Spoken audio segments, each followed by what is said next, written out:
সম্মানিত এলাকাবাসী, আসসালামু আলাইকুম। আমি একটি বক্তব্য দিচ্ছি।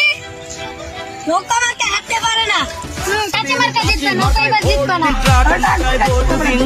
সিলমারি বকুল খানে, টাকপকের মাঝখানে, টাকপকের মাঝখানে, হাঁটা ওরা কি টাকপক? এবার কাঁচা মার্কা জিতবে না, টাকপকের না জিতবে। আমার নৌকা মার্কা জিতবে। আমার টাকপকের মাঝখানে, নৌকা। এই নৌকা তো আমি স্বাধীন আছি।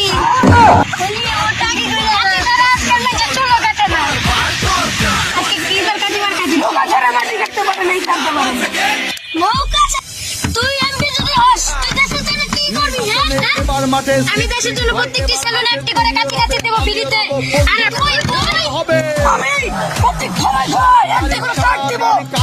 মানুষের জন্য আমি সবকিছু করতে পারি। সালাম নিয়ে আমি প্রত্যেকটি